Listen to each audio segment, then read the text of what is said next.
छन् र बाँकी कहाँ सबै छन् जाति यहाँ कोही छन् र बाँकी कहाँ सबै छन् जाति यहाँ गरेका मिली सबै गुराँस पनि फुल्छ यहाँ एउटै हो सबको रहर बनाऊ यो हाम्रो सहर एउटै हो सबको रहर बनाऊ यो हाम्रो सहर हाम्रो Biratnagar.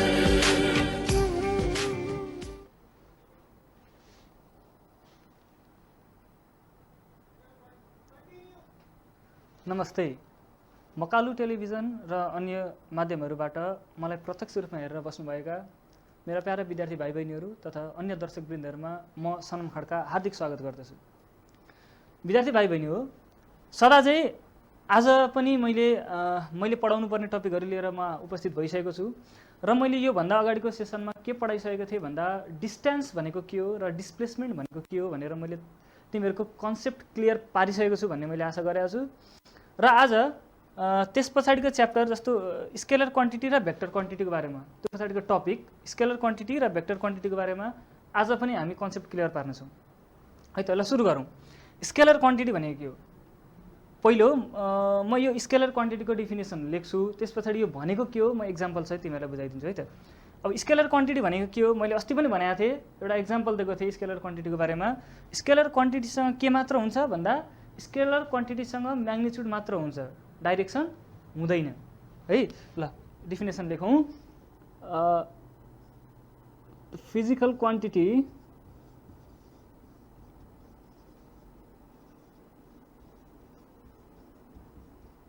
the physical quantity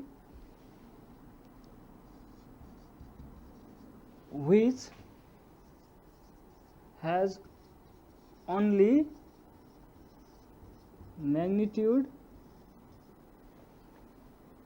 is called scalar quantity. Scalar quantity. For example, mass, length, etc. Volume, area. Okay, यहाँ हेरौँ त। The physical quantity which has only magnitude, only magnitude, यो कुरोमा ध्यान दिउँ है। only magnitude, यसमा म्याग्निट्युड मात्र हुन्छ, डाइरेक्सन हुँदैन। यसमा म्याग्निट्युड मात्र। अब के हो त म्याग्निट्युड भन्दाखेरि सिम्पली यसरी बुझ्ने, साइज भनेर बुझ्ने। म्याग्निट्युड भनेको साइज, यसमा चाहिँ साइज मात्र हुन्छ, डाइरेक्सन चाहिँ हुँदैन भने त्यस्तो खालको फिजिकल क्वान्टिटिजहरूलाई हामी स्केलर क्वान्टिटिज भन्छौँ है त। फेरि बुझ्ने, म्याग्निट्युड मात्रै भएको फिजिकल क्वान्टिटिजहरू जति छ त्यो सबै फिजिकल क्वान्टिटिजहरूलाई हामी स्केलर क्वान्टिटिज भन्छौँ। म्याग्निट्युड मात्रै भएको, जस्तै मास। अब म एउटा एक्जाम्पल दिन्छु। जस्तो तिमीलाई घरमा मम्मीले 2 किलो चिनी लिन पठाउनु भयो, दोकानबाट 2 किलो चिनी लिएर आइज, 2 केजी है त। 2 केजी, 2 केजी, केजी के को युनिट हो? मासको है त। 2 केजी चिनी लिएर आइज भन्नु, 2 किलो चिनी लिन पठाउँदाखेरि तिमीले 2 किलो चिनी लिएर आयो, जहाँबाट लिएर आउँदा पनि भयो नि त। यहाँबाट ल्याऊ त्यहाँबाट ल्याऊ भन्नुभयो त मम्मीले? भन्नुभएको छैन। 2 किलो चिनी लिएर आउँदा तिमीले यताबाट ल्याऊ कि उताबाट ल्याऊ कि जतासुकैबाट ल्याउने, चिनी त लिएर आयौ नि त तिमीले। त्यो केही फरक पर्छ? यो दोकानबाट लिएर आउँदा पनि उता दोकानबाट लिएर आए पनि जुनैसुकै दोकानबाट लिएर आए पनि त्यहाँ केही फरक पर्छ चिनीको क्वान्टिटीमा? पर्दैन। भने यसले त साइज मात्र दियो नि त। कति चिनी? 2 किलो चिनी, साइज मात्र दियो नि त। यसले डाइरेक्सन दियो त? दिएन। हो, यस्तो खालको डाइरेक्सन नभएका फिजिकल क्वान्टिटिजहरूलाई हामी स्केलर क्वान्टिटी भन्छौँ हैन। फिजिकल डाइरेक्सन नभएका। जस्तो अब यो मैले जस्तो अर्को एक्जाम्पल लिए 2 मिटर। मिटर के को एसआई युनिट? लेन्थको। 2 मिटर लामो है भने 2 मिटर लामो, यो त साइज मात्र भयो नि त यसको। यो 2 मिटर चाहिँ लामो छ है भनेर। अब यसको डाइरेक्सन छ त यहाँनिर? कहीँ कतै पनि छैन। 2 मिटर तिमी जसरीसुकै नाप, 2 मिटर 2 मिटरै हुन्छ। त्यसको फाइनल रिजल्टमा केही फरक पर्छ? पर्दैन। राम भन्ने मान्छेले आएर एउटा लेन्थ नापो, यसको लेन्थ नापो, मानिलिउँ यसको लेन्थ 2 मिटर आयो। श्याम भन्नेलाई बोलाउँदा पनि 2 मिटरै आउँछ, हरि भन्नेलाई बोलाउँदा पनि 2 मिटरै आउँछ। केही चेन्जेस आउँछ यहाँनिर? यो व्हाइट बोर्डको लेन्थमा केही चेन्जेस आउँछ आउँदैन भनेपछि यसले त साइज मात्र दियो क्या म्याग्निट्युड मात्रै दियो डाइरेक्सन दिएन भने यस्तो खालको फिजिकल क्वान्टिटिजहरूलाई हामी स्केलर क्वान्टिटिज भन्छौँ है त ल डाइरेक्सन नभएको म्याग्निट्युड मात्रै भएको फिजिकल क्वान्टिटिजहरूलाई स्केलर क्वान्टिटिज भन्ने अब यो बुझ्यो होइन अब हामी आउँ भेक्टर क्वान्टिटिजमा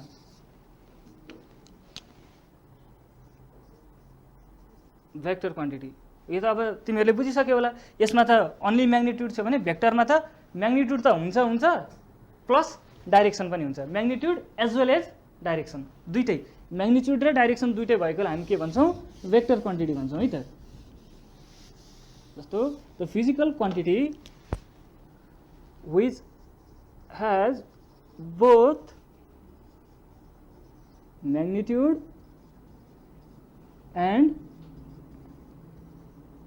direction त्यस्तो फिजिकल क्वान्टिटी जोसँग चाहिँ म्याग्निट्युड पनि हुन्छ डाइरेक्सन पनि हुन्छ यसमा ध्यान दिनु पर्यो र यहीँबाट डिफ्रेन्ट निस्किन्छ स्केलर क्वान्टिटी र भेक्टर क्वान्टिटीको डिफ्रेन्ट यहीँबाट निस्किन्छ अघि अन्ली म्याग्निट्युड थियो अहिले के भयो magnitude as well as direction दुइटै आइदियो म्याग्निट्युडसँग डाइरेक्सन पनि जोडिएर आयो भने चाहिँ के हुँदो रहेछ भेक्टर क्वान्टिटी हुँदो रहेछ कुरो बुझ्यो भनेपछि भेक्टर क्वान्टिटी के रहेछ भन्दा त्यस्तो फिजिकल क्वान्टिटी जोसँग म्याग्निट्युड मात्र होइन डाइरेक्सन पनि हुन्छ म्याग्निट्युड र डाइरेक्सन दुइटै भएको फिजिकल क्वान्टिटीहरूलाई हामी के भन्छौँ भेक्टर क्वान्टिटिज भन्छौँ बुझ्ने अघि सम्झिने अघि के भनेको थियो अन्ली म्याग्निट्युड साइज मात्र म्याग्निट्युड मात्र भएको फिजिकल क्वान्टिटिजलाई स्केलर क्वान्टिटी भनेको थियौँ भने magnitude as well as direction magnitude र डाइरेक्सन दुइटै छ भने हामी के भन्ने भेक्टर क्वान्टिटी जस्तो एक्जाम्पल फर एक्जाम्पल हेर्ने त यसमा के पर्न सक्छ भन्दा फोर्स हामीले सुनेका छौँ हामी चाहिँ च्याप्टर पढ्दैछौँ नि त हो त्यो फोर्स भनेको चाहिँ very good example of vector quantity force भनेको एउटा एकदमै राम्रो एक्जाम्पल हो फोर्स त्यस्तै गरेर भेलोसिटी अब हामी भेलोसिटीमा आउँछौँ है भेलोसिटी त्यस्तै डिस्प्लेसमेन्ट अरू थुप्रै छ इटिसी डिस्प्लेसमेन्ट मैले अस्ति भनेको थिएँ डिस्प्लेसमेन्ट भनेको के थियो डिस्टेन्स विथ डाइरेक्सन अनि डिस्टेन्स पनि छ डिस्टेन्स भनेको लेन्थ म्याग्निट्युड भयो डाइरेक्सन पनि छ भनेपछि यो त डिस्प्लेसमेन्ट भयो डिस्प्लेसमेन्ट के रहेछ भेक्टर क्वान्टिटी डिस्टेन्स पनि छ डाइरेक्सन पनि छ भनेको म्याग्निट्युड पनि भयो डाइरेक्सन पनि भयो त्यही भएको कारणले गर्दा डिस्प्लेसमेन्टलाई हामीले के भन्यौँ भेक्टर क्वान्टिटी भन्यौँ अब जस्तो यसमा एउटा एक्जाम्पल हेरौँ है त यसमा मैले एउटा एक्जाम्पल देखाएँ मैले एउटा फोर्सको एउटा एक्जाम्पल लिएँ है त तिमीलाई जस्तो हामीसँग एउटा टेबल छ यो टेबलमा एउटा ब्लक राखेको छ काठको एउटा ब्लक केही राखेको छ अरे है त त्यस्तै यहाँ मसँग अर्को टेबल छ यहाँ पनि त्यही ब्लक राखिएको छ यो फिगर ए भयो यो फिगर बी भयो हेरौँ त यो फिगर ए भयो यो फिगर बी भयो यसको मास जति हो त्यति नै मास भएको यहाँ ब्लक यहाँ राखेको छ अर्को टेबलमा भने अब के भनेको छ भने यो ब्लकमा फोर्स एप्लाई गर्नु पर्यो यो ब्लकमा फोर्स एप्लाई गर्नु पर्यो भने एउटाले यताबाट 5 न्युटनको फोर्स लगाए मानिलिउँ एउटाले यो ब्लकमा यताबाट 5 न्युटनको फोर्स लगायो भने के हुन्छ यो ब्लक कतातिर डिस्प्लेस हुन्छ अगाडितिर सर्छ नि त यसमा मैले यताबाट 5 न्युटनको फोर्स लगाउन थालेँ भने त यो ब्लक त यतातिर सर्ने भयो एउटा सानो ब्लक छ एउटा काठको कुनै ब्लक छ हैन अनि मैले 5 न्युटनको एउटा फोर्स लगाएँ भने ब्लक त अगाडि सर्ने भयो नि त त्यस्तै फिगर बीमा हेर्दा मैले त्यही 5 न्युटनको फोर्स त्यही ब्लकमाथि लाउनु पर्यो भने मैले मानिलिउँ अब चाहिँ मैले डाइरेक्सन चेन्ज गरेर यताबाट लगाइदिएँ ल यताबाट 5 न्युटनको फोर्स लगाइदिएँ डिफ्रेन्ट हेरौँ है यहाँनिर बुझ्ने कोसिस गरौँ यो फिगर एमा एउटा टेबलमाथि सानो एउटा काठको ब्लक छ त्यो ब्लकलाई एउटाले फोर्स लायो 5 न्युटनको फोर्स तर कताबाट लायो भन्दा यो साइडबाट लायो अनि यो ब्लक कता जान्छ यो साइडतिर जान्छ यतातिर मुभ हुन थाल्छ है त अनि त्यस्तै फिगर बीमा हेर्ने भने त्यही काठको ब्लक छ त्यही 5 न्युटनको फोर्स लाउनु पर्यो तर कताबाट भन्दा माथिबाट लाउनु पर्यो भने यो कतै डिस्प्लेस हुन्छ कतै पनि डिस्प्लेस हुँदैन हेर्ने त अघि 5 न्युटन फोर्स लाउँदाखेरि डिस्प्लेस भयो सरेर यता आयो अहिले 5 न्युटनको फोर्स लाउँदा यो त कतै पनि सरेन नि त हेर त सेम एमाउन्टको फोर्स लाउँदाखेरि पनि रिजल्ट के आयो, डिफ्रेन्ट आउँदो रहेछ।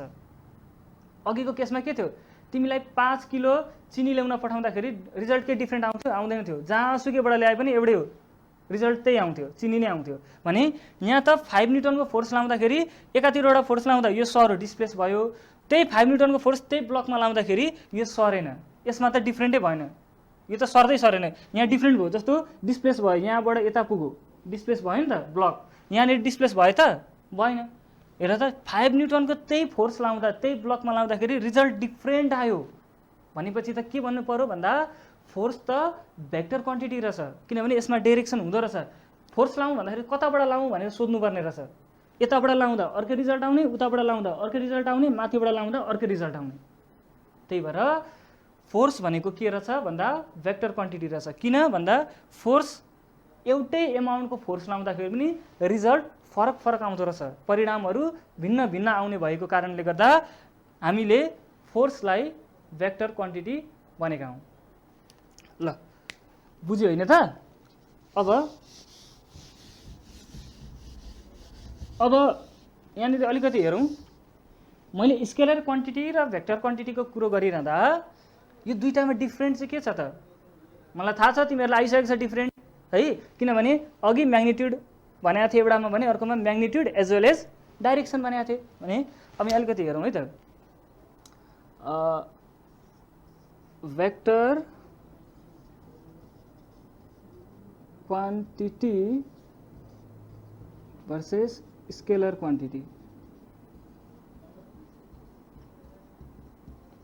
ल vector quantity versus scalar quantity यो दुईटामा के डिफ्रेन्ट छ भनेर देखाउन खोजेको है त। नम्बर 1 मा भेक्टर क्वान्टिटीमा के थियो, भेक्टर क्वान्टिटीमा डाइरेक्सन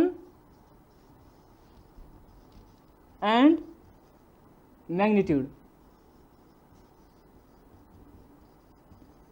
डाइरेक्सन एन्ड म्याग्निट्युड। मैले सेन्टेन्समा पुरै लेखिनँ, तिमीहरूले लेखिहाल्छौ है। डाइरेक्सन एन्ड म्याग्निट्युड बोथ हुन्थ्यो भने यहाँनिर के हुन्छ, only magnitude, that is no direction involve in scalar quantity. Scalar क्वान्टिटीमा डाइरेक्सन इन्भल्भ हुँदैन। नम्बर 2 मा यहाँ त भेक्टर क्वान्टिटीलाई चाहिँ हामी कसरी रिप्रेजेन्ट गर्छौँ र स्केलर क्वान्टिटीलाई कसरी रिप्रेजेन्ट गर्छौँ भन्दा vector quantity it is represented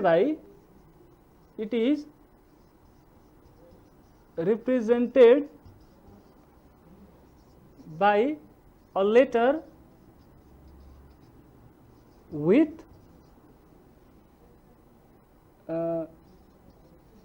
arrowhead.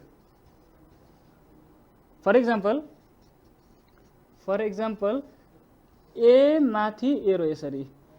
Vector क्वान्टिटीलाई चाहिँ हामी कसरी रिप्रेजेन्ट गर्छौँ भन्दा it is represented by a letter with arrowhead.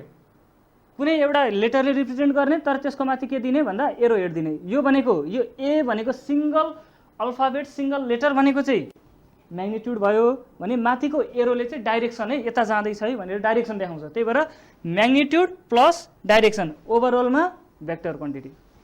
बुझ्यो? म्याग्निट्युड प्लस डाइरेक्सन, माथिको एरोले के देखाउँछ डाइरेक्सन, म्याग्निट्युड प्लस डाइरेक्सन ओभरअलमा के हुँदो रहेछ भेक्टर हुँदो रहेछ। भने यो माथिको म्याग्निट्युड हटाइदियो भने के डाइरेक्सन हटाइदियो भने के बाँकी रहन्छ, यो माथिको डाइरेक्सन एकछिन हटाइदियो भने के बाँकी रह्यो म्याग्निट्युड हो। यो म्याग्निट्युड मात्र चाहिँ केमा हुन्छ स्केलर क्वान्टिटीमा है त। It is represented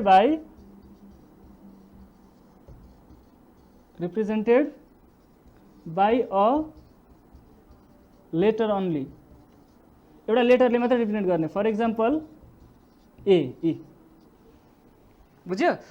scalar quantity चाहिँ एउटा सिंगल लेटरले मात्र रिप्रेजेन्ट गर्न सकियो। जस्तो ए भन्ने एउटा लेटरले रिप्रेजेन्ट गरियो भने यही यो ए भनेको चाहिँ के भयो हाम्रो म्याग्निट्युड भयो। यही म्याग्निट्युडमा मैले माथिबाट यसरी एरो दिएँ भने के बाँकी के हुन्छ, त्यो भनेको त डाइरेक्सन आयो। अब म्याग्निट्युड र डाइरेक्सन दुईटै केमा हुन्छ भेक्टरमा हुन्छ, स्केलरमा हुँदैन। त्यही भएर यो एरो हटायो भने चाहिँ के हुन्छ डाइरेक्सन हट्छ। डाइरेक्सन हटेपछि के बाँकी रहन्छ, डाइरेक्सन हटेपछि म्याग्निट्युड मात्र बाँकी रहन्छ। त्यो म्याग्निट्युड मात्र चाहिँ केमा हुन्छ स्केलरमा। बुझ्यो? ल यो कुरो बुझ्यो है त। र मैले अघि एउटा इक्जाम्पल दिँदाखेरि के भनेको थिएँ भन्दा डिस्प्लेसमेन्ट भेक्टर क्वान्टिटी कि स्केलर क्वान्टिटी, एक्ज्याक्टली डिस्प्लेसमेन्ट के हो भेक्टर क्वान्टिटी अनि डिस्प्लेसमेन्ट 0 हुन सक्छ कि सक्दैन मैले अस्ति एउटा एक्जाम्पल दिएको थिएँ हैन डिस्प्लेसमेन्ट 0 हुन सक्छ यदि डिस्प्लेसमेन्ट भेक्टर क्वान्टिटी हो भने डिस्प्लेसमेन्ट 0 हुन सक्छ भने भेक्टर क्वान्टिटी 0 हुन सक्यो कि सकेन सक्दो रहेछ भनेपछि यहाँ हामीले के भन्नु पर्यो भन्दा vector quantity it may be positive पनि हुन सक्छ नेगेटिभ पनि हुन सक्छ और 0 पनि हुन सक्दो रहेछ भेक्टर क्वान्टिटी के हुँदो रहेछ नेगेटिभ पनि हुन सक्छ पोजिटिभ पनि हुन सक्छ वा 0 पनि हुन सक्दो रहेछ अस्ति मैले एक्जाम्पल दिएको छु है भने scalar quantity it always positive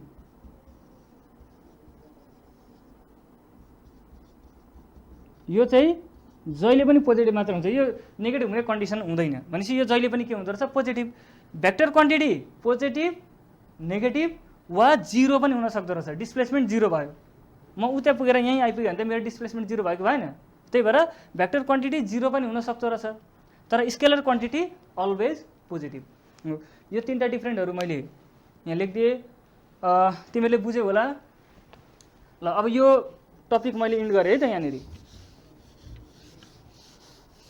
अब हामी भेक्टर क्वान्टिटी र स्केलर क्वान्टिटी बुझिसके पछाडि बुझ्यो नि भेक्टर क्वान्टिटी र स्केलर क्वान्टिटी एकदम सजिलो म्याग्निट्युड मात्रै only magnitude scalar magnitude plus direction vector quantity है त अब त्यसो भए हामी यहाँ अर्को टपिकमा आउँछौँ स्पिड भन्ने स्पिड भनेको के हो त भन्दाखेरि म यहाँ डिफिनेसन लेख्छु है त सुरुमा स्पिड भनेको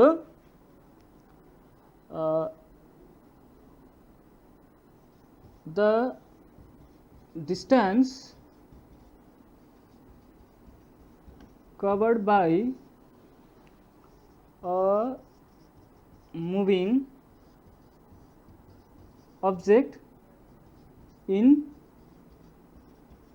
per unit time ल कुनै पनि मुभिङ अब्जेक्टले पर युनिट टाइममा कति मिटरको डिस्टेन्स कभर गर्यो त्यो डिस्टेन्स कभर गरेको डिस्टेन्स पर युनिट टाइम है ध्यान दिने यो कुरो ध्यान दिनु पर युनिट टाइममा जति डिस्टेन्स कभर गर्यो त्यो डिस्टेन्स कभर गरेकोलाई नै हामी के भन्छौँ स्पिड भन्छौँ कुनै पनि मुभिङ अब्जेक्टले अब डिस्टेन्स कभर त के अरे रेस्टमा भएको अब्जेक्टले त गर्दैन म यहाँ रेस्टमा छु मैले डिस्टेन्स कभर गर्छु त अभियसली गर्दिनँ भनेपछि मुभिङ अब्जेक्टले मात्र गर्दो रहेछ कुनै पनि मुभिङ अब्जेक्टले पर युनिट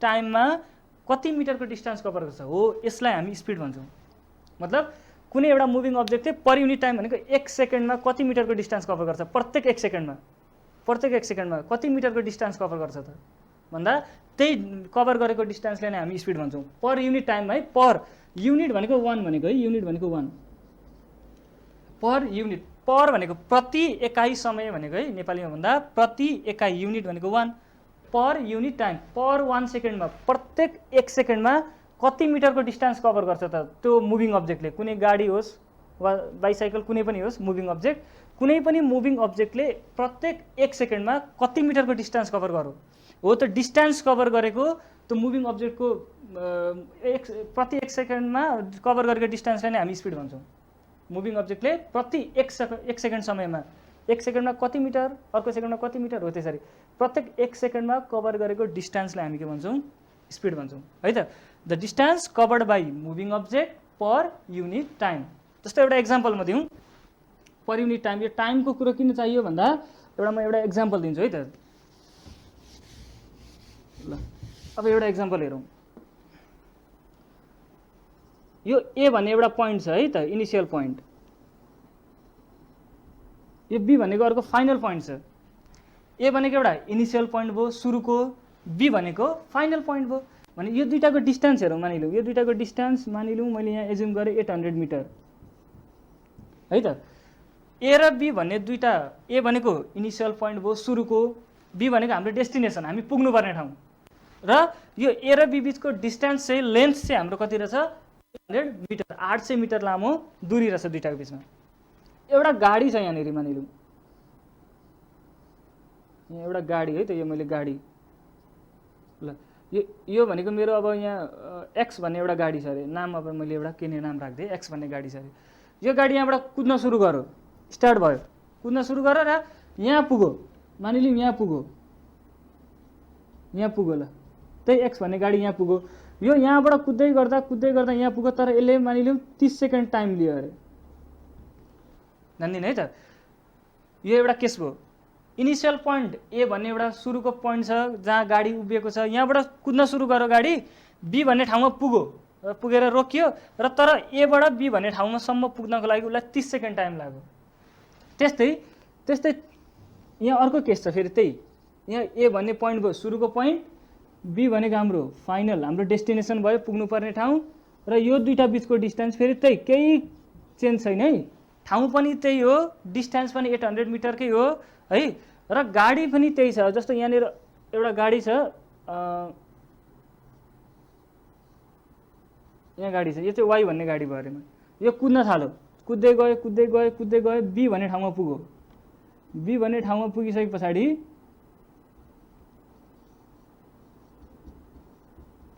बी भन्ने ठाउँमा यो गाडी पुग्यो, यो वाई भन्ने गाडी बी भन्ने ठाउँमा पुग्यो, तर यो वाई भन्ने गाडी बी भन्ने ठाउँमा पुग्नको लागि यसलाई टोटल टाइम भनेको 40 सेकेन्ड लाग्यो मानिलिउँ। हेर्ने है, यहाँ दुईटा कन्डिसन छ हामीसँग। ए भन्ने पोइन्टमा एक्स भन्ने गाडी छ, त्यो गाडी कुद्न सुरु गर्यो, कुद्दै गयो, बी भन्ने पोइन्टमा गएर रोकियो, कति मिटरको डिस्टेन्स कभर गर्यो, 800 मिटरको डिस्टेन्स कभर गर्यो, र बी भन्ने पोइन्टमा पुग्नको लागि कति टाइम लाग्यो, 30 सेकेन्ड टाइम लाग्यो। त्यस्तै त्यही बाटो छ, ठाउँ पनि त्यही हो, डिस्टेन्स पनि त्यति नै छ, केही चेन्ज भएको छैन, र वाई भन्ने एउटा गाडी छ, कुद्न सुरु गर्यो, कुद्दै गयो, त्यही बी भन्ने ठाउँमा पुग्यो, तर यसलाई पुग्न कति टाइम लाग्यो, 40 सेकेन्ड टाइम लाग्यो। अब यहाँ हेर त, अलिकति विचार गर त, यो दुईटामा कुन चाहिँ गाडीको स्पिड बढी छ होला, एक्स भन्ने गाडीको स्पिड बढी कि वाई भन्ने गाडीको स्पिड बढी छ? डिस्टेन्स त्यति नै हो, दुईटाको 800 नै हो, ठाउँ पनि त्यही हो, तर खालि फरक के छ भने यो एक्स भन्ने गाडी 30 सेकेन्डमा पुग्यो बी भन्ने ठाउँमा, वाई भन्ने गाडी 40 सेकेन्डमा पुग्यो। स्पिड कसको बढी भयो? अभियसली एक्स भन्ने गाडीको स्पिड बढी रहेछ, किन भन यो त 30 सेकेन्डमा पुग्यो, यो चाहिँ 40 सेकेन्डमा पुग्यो, मतलब एक्स भन्ने गाडी it takes less time as compared to the Y. एक्सले चाहिँ कम समय लियो वाईसँग कम्पेयर गर्ने हो भने, किनभने वाईले 40 सेकेन्ड टाइम लिएको थियो भने एक्सले कति सेकेन्ड टाइम लियो, 30 सेकेन्ड। भनेपछि डिस्टेन्स उति नै भएर मात्र हुँदैन रहेछ, टाइम पनि भ्यारी गर्दो रहेछ यो कुरामा। स्पिड भन्ने कुरो टाइममा पनि डिपेन्ड गर्दो रहेछ, जति कम टाइममा पुग्यो त्यसको स्पिड त्यति नै बढी हुँदो रहेछ। कुरो बुझ्यो? डिस्टेन्स मात्र भएर हुँदैन रहेछ, हामीलाई के पनि चाहिँदो रहेछ, टाइम पनि हेर्नु पर्दो रहेछ। कुनै पनि मुभिङ अब्जेक्टको स्पिड कति छ भनेर थाहा पाउनको लागि डिस्टेन्सले मात्र भएर हुँदैन, त्यो कति टाइममा त्यहाँ पुगेको छ त्यो टाइम पनि हुनुपर्दो रहेछ। जस्तै यिनीहरू यो 30 सेकेन्डमै पुग्यो, यो 40 सेकेन्ड लाग्यो भनेपछि यसको स्पिड बढी हुँदो रहेछ। कुरो बुझ्यो? भनेपछि यसबाट हामीले एउटा कन्क्लुजन के निकाल्यौँ भन्दा डिस्टेन्स दुईटा कुरोमा डिपेन्ड हुँदो रहेछ। सरी, स्पिड, डिस्टेन्स छैन है, स्पिड भनेको दुईटा कुरोमा डिपेन्ड हुँदो रहेछ। स्पिड कुन कुन दुईटा कुरोमा डिपेन्ड भयो भन्दा डिस्टेन्स कभर गरेको कुनै पनि मुभिङ अब्जेक्टले है त, distance covered divided by time taken. यहाँ हेर्नु त, स्पिड जम्मा दुईटा कुरोमा डिपेन्ड भयो यहाँनिर। एउटा डिस्टेन्स कभर्ड, कुनै पनि मुभिङ अब्जेक्टले कभर गरेको total distance divided by time taken, त्यहाँ पुग्नको लागि कति समय लाग्यो त उसलाई।